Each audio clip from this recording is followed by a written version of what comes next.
When I opened the spare room door that morning, the smell hit me first. Perfume, cheap and sugary, hanging in the air like guilt that refused to fade. Then I saw them. My husband's leather jacket on the chair, and a woman's scarf twisted around it, red like a warning. That was the moment something inside me stopped. I didn't scream. I didn't faint. I just stood there, hand on the doorframe, listening to the sound of my own heartbeat, steady, quiet, disbelieving. 3 days earlier, life had been ordinary in the way comfortable lives often are. I was 41, married for 16 years, with a house that smelled of coffee and lemon polish, 2 kids already in college, and a husband I thought I still knew. Daniel was a project manager at a construction firm. Calm, methodical, the kind of man who believed every problem could be fixed with a spreadsheet. I worked from home, running a small catering business. My kitchen was my kingdom. The hum of the mixer, the warm butter scent, the clatter of trays cooling on wire racks. We weren't perfect, but we were steady. At least, that's what I believed. The spare room was Daniel's idea.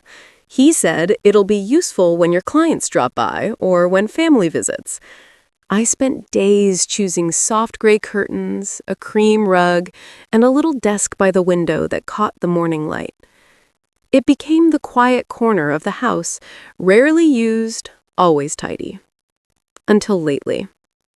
In the last month, Daniel had started working late. He'd come home past midnight, shirt still crisp, but his eyes distant. When I asked, he smiled too easily, that practiced, gentle curve of lips that didn't quite reach his eyes. Once I noticed the faintest trace of perfume on his collar. Not mine, something fruitier, younger. I laughed it off, said, "Smells like the office is getting fancy." He chuckled, kissed my forehead, and said, "Just one of the interns. Wears too much of everything." That night, he turned his back before falling asleep. I told myself he was tired. On Wednesday, he suggested we take a break, separately. "You've been working non-stop," he said, setting his coffee cup on the counter. "You should visit your sister for a few days. I'll manage things here." His voice was gentle, persuasive, the tone people use when they've already decided something. I hesitated. We've never taken breaks from each other before. He laughed softly. "It's not from each other, it's just space." Space. A word that sounded harmless, but felt like distance, stretching wider than our living room floor. I told him I'd think about it.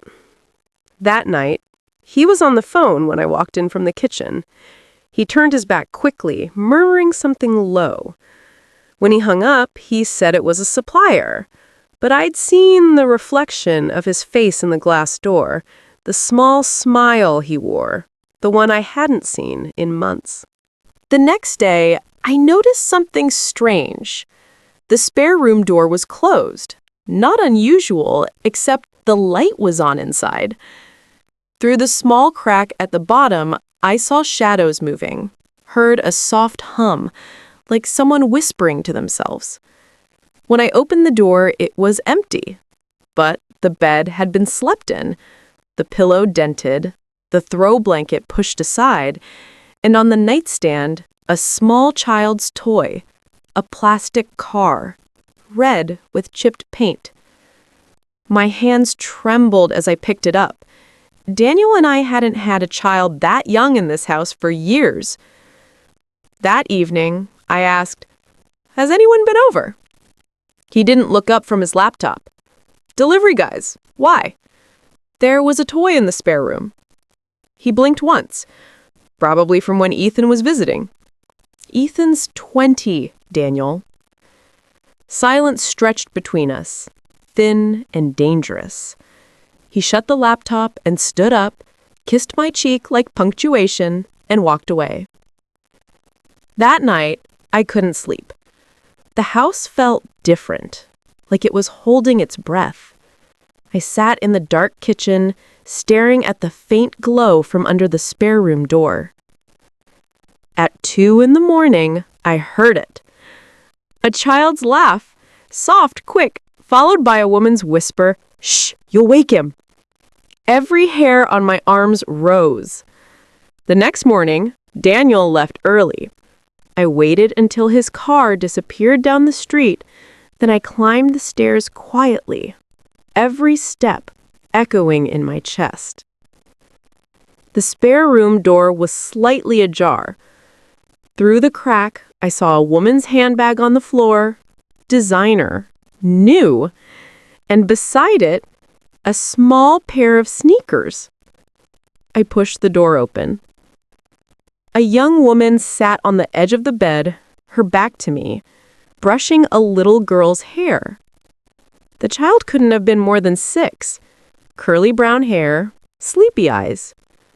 The woman turned, and I recognized her face from Daniel's office party last year, the marketing assistant he'd introduced as bright, ambitious, and just a little too chatty.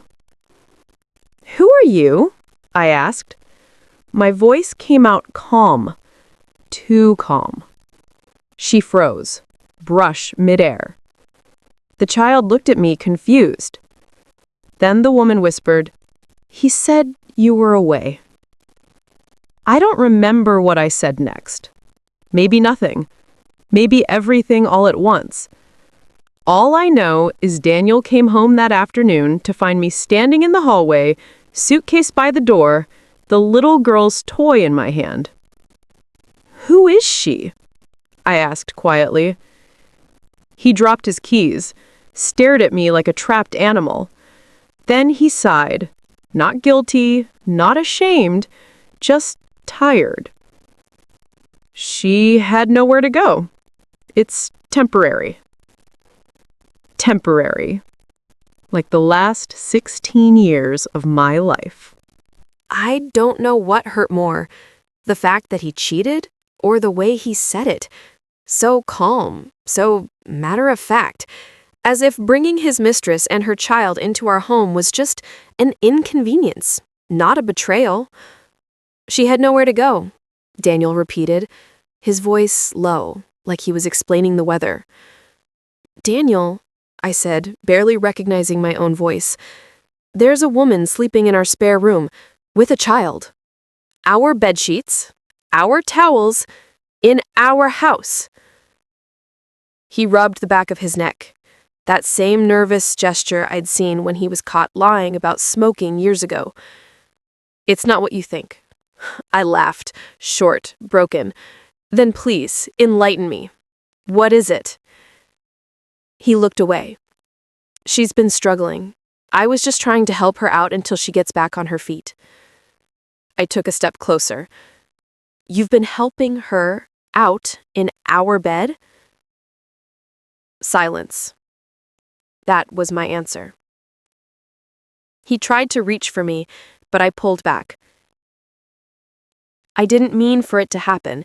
It started at work. She was going through a hard time, and we got close. Then she got pregnant, and..." The room tilted. "Pregnant?" I whispered. "That's your child?" He looked at the floor. "Yes." There are moments in life that split you open so wide you don't even know what part of you will survive. For me, it was that one word, yes. The air left my lungs. I turned, grabbed the back of the chair to steady myself. My fingers dug into the wood. All the little moments, the late nights, the perfume, the closed doors, they fell into place like cruel puzzle pieces. And suddenly, the home I had built, the meals I had cooked, the woman I had been, all of it felt like a life lived by someone else. I don't remember sitting down, but I must have, because Daniel was kneeling beside me, saying my name softly. "Please, I didn't know how to tell you. It was a mistake that got out of hand. She had the baby, and I couldn't just abandon them. They had nowhere else. I looked at him, my voice quiet but sharp. So you brought them here? Into my home? You let me make coffee every morning in the same kitchen where she sleeps? You let her child play in the same hallway our sons grew up in? He flinched, eyes darting toward the stairs. Please, keep your voice down. She can hear you. That did it. She can hear me? Daniel, she's lucky that's all she can do. For the first time, he snapped. I'm trying to do the right thing. You think I wanted this? I'm stuck in a mess I didn't plan, trying to protect everyone. Protect everyone. Except me. I stood. You had 16 years to protect this family, but you chose another one. He didn't stop me when I walked past him. Didn't follow when I slammed the door. Didn't come outside when I sat on the porch, shaking, staring at the rain beginning to fall. That night, I stayed in a hotel across town. The receptionist, a woman about my age, asked if I was traveling for business. I just said, no, I'm taking a break. She smiled politely, handed me the key card, and I wondered if she could see the story written all over my face. In the quiet of the hotel room, I opened my phone. There were 3 messages from Daniel. I'm sorry. Please don't tell the boys yet. We'll talk tomorrow. I never stopped loving you. I stared at that last line for a long time. How could he still claim love after what he'd done? The next morning, I went home. Not because I forgave him, I just needed to face the wreckage. When I walked in, the house smelled like pancakes and syrup. The woman, Lena, that was her name, was sitting at the table feeding her daughter. The little girl looked up and smiled at me with syrup on her chin. Hi, she said brightly. My throat tightened. Hi. Lena set down her fork, looking nervous. Daniel's at work, she said quietly. He said you'd come by. I nodded. My hands were shaking as I picked up the mail from the counter. Bills, flyers, a letter addressed to Mr. and Mrs. Daniels Parker. I almost laughed at the irony of it. I didn't mean to hurt you, Lena said suddenly. Her voice was soft, trembling. I didn't plan for any of this. He said things were bad between you, that you'd grown apart. I looked up. And you believed that? Her eyes filled with tears. I was stupid. I thought maybe he'd leave you and start over. I swallowed hard. And did he? She looked down. No. I wanted to hate her, truly, deeply. But sitting there, watching her cut pancakes for her little girl, I felt something else. Exhaustion. We were 2 women in the same tragedy, both lied to by the same man. I think you should go, I said quietly. Take your daughter and find somewhere safe. I won't throw you out today, but you can't stay here. She nodded slowly. I understand. I turned to leave, but her voice stopped me. He promised he'd tell you. I didn't reply, because promises were just words, and words were what destroyed me. When Daniel came home that evening, the house was quiet.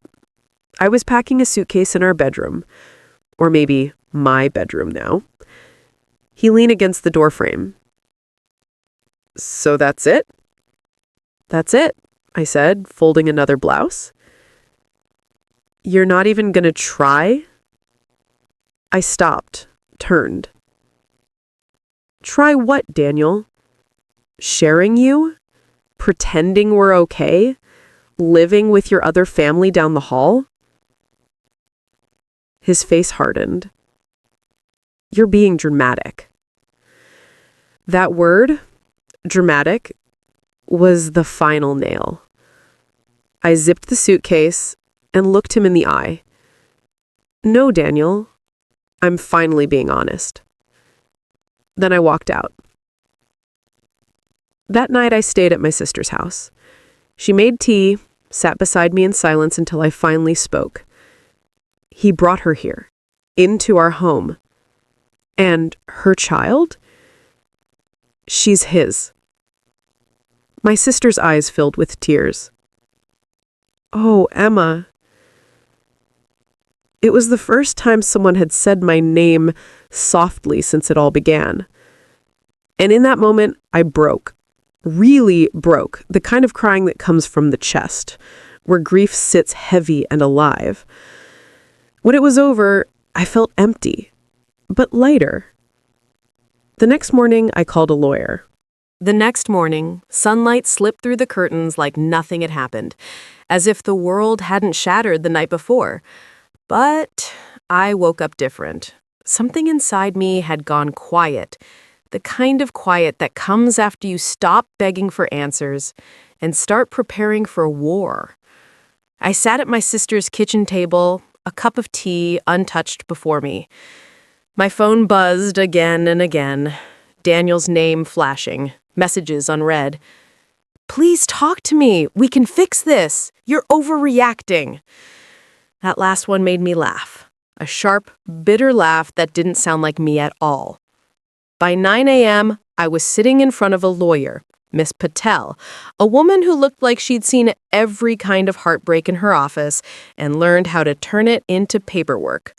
She listened quietly while I spoke, every tremor in my voice, every pause where I fought not to cry. When I finished, she folded her hands. Emma, this is not uncommon, but it is unacceptable. You have legal rights to the home, to assets, to protection. Protection. That word hit differently now. I don't want revenge, I said quietly. I just want freedom and the truth to have consequences. She nodded. Then we'll make sure it does. That afternoon, I went back to the house, not as a wife, not as a victim, as someone who was ready to reclaim what was hers. Daniel was there, waiting. His hair was messy, his shirt half-buttoned, like he hadn't slept. When he saw me, his shoulders dropped with relief. Dang, Emma, thank God! I thought you weren't coming back. I didn't. I came to collect what's mine. He frowned. You don't have to do this. I do, because you already did what you wanted. I moved through the house, room by room, like a ghost revisiting her own grave. The photo of our wedding, gone from the shelf. The anniversary vase, cracked. The smell of another woman's perfume, still faint in the hallway. Lena's things were packed. She was gone. Only her child's little toy, a pink stuffed bunny, lay forgotten under the sofa.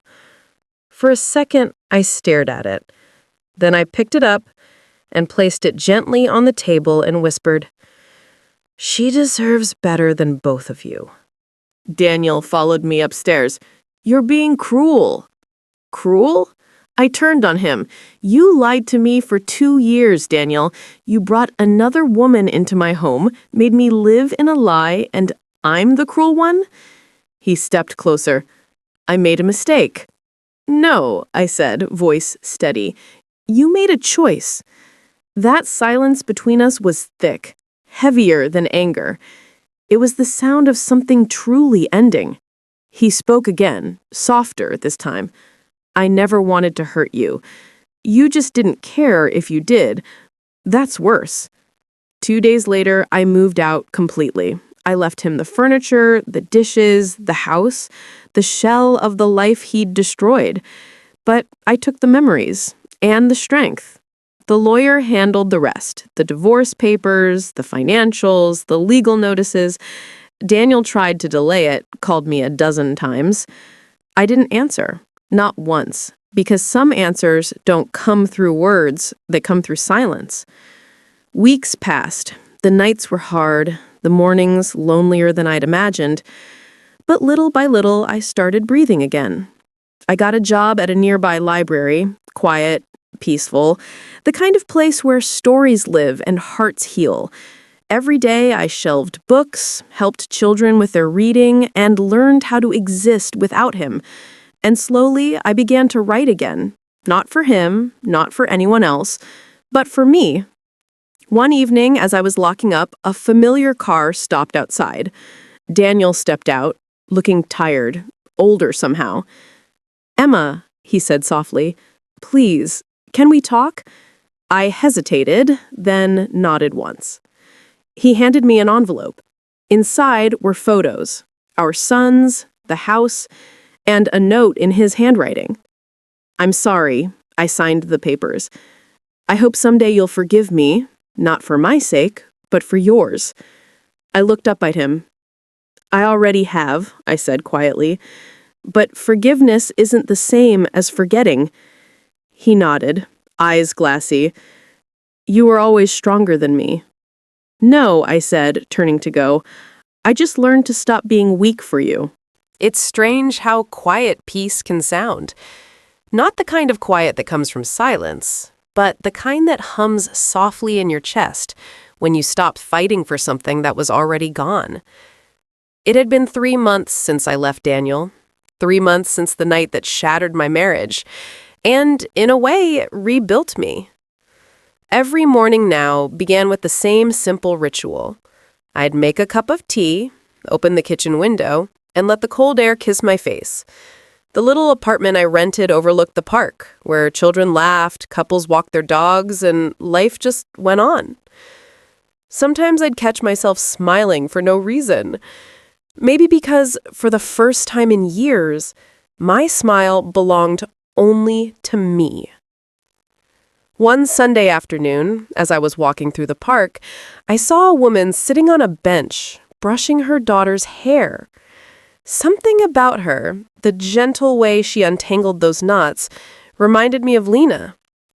My chest tightened for a moment, then softened. Because oddly enough, I didn't feel hatred anymore. That woman had stolen my husband, yes, but she'd also freed me from a life of quiet compromise, from loving someone who only half loved me back. Maybe that was the strangest truth of all. Sometimes the person who breaks you is the same one who sets you free. A few weeks later, I ran into a familiar face at the grocery store. Lena herself. Her hair was tied up, her eyes tired, her little girl tugging at her sleeve. For a second, we just stood there, two women connected by a wound neither of us had planned for. She spoke first. "Emma, I didn't expect to see you." I looked at the child, the same one who'd slept in my guest room clinging to a pink stuffed bunny. "She's grown," I said quietly. Lena nodded. "She misses that bunny. I think we left it at your place." "I kept it. I couldn't throw it away." Lena looked down, ashamed. "I'm sorry. For everything.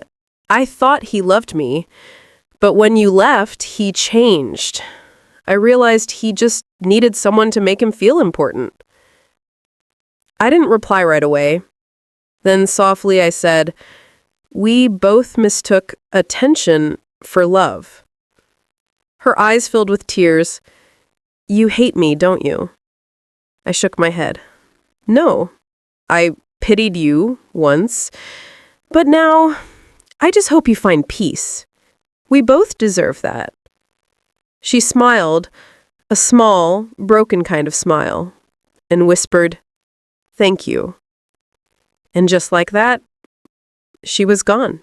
That night, I sat at my desk and wrote in my journal, something I hadn't done since the day I left Daniel. The words came slowly, then all at once. I thought I lost everything when I walked away from that house, but I was wrong. I didn't lose. I began again. For months, I had feared being alone. Now, solitude felt like a gentle friend, one that reminded me I could survive my own company. I redecorated the apartment bit by bit. Soft white curtains, warm yellow lamps, a small bookshelf that smelled like paper and lavender. And every evening, when the sun set behind the park, I'd light a candle and whisper a quiet promise to myself. I will never shrink again to fit someone else's love. One evening, as I was leaving the library, I heard a familiar voice behind me. "Emma!" I turned. It was Raj, one of the library's regular visitors, a single father who often came with his daughter for story time. He smiled. "I just wanted to thank you for helping Nia with her reading. She talks about you all the time." I smiled back. "She's a bright girl. She just needed someone to believe in her." He hesitated for a moment. "Would you maybe like to have coffee sometime?" For a second, I froze. The old Emma, the one who had loved and lost, would have said no, afraid to risk her heart again. But the new me? She simply said, "I'd like that." A few weeks turned into a few months. Coffee turned into long walks, laughter, and quiet evenings spent talking about everything and nothing. Raj never asked about my past, not until I was ready to tell him. And when I finally did, he didn't flinch or judge. He just listened. That's how I knew. This was different. This wasn't about filling an emptiness. It was about sharing peace. One night, as we sat watching the rain, he asked, "Do you ever think about what happened? About him?" I smiled faintly. "Sometimes, but not with pain anymore. It's more like watching an old movie of a life that isn't mine." He nodded. "Then I guess that means you healed." I looked out the window, raindrops chasing each other down the glass. "Yes," I whispered. "I think I finally did." Months later, I visited my old neighborhood. The house, our house, had a new family now. Children's laughter spilled from the backyard. I stood there for a moment, smiling, then turned and walked away without looking back. Because closure doesn't always come in tears or confrontation. Sometimes it comes quietly, when you realize you no longer feel the weight of what once broke you. That night, I opened my journal again and wrote the final words of my story.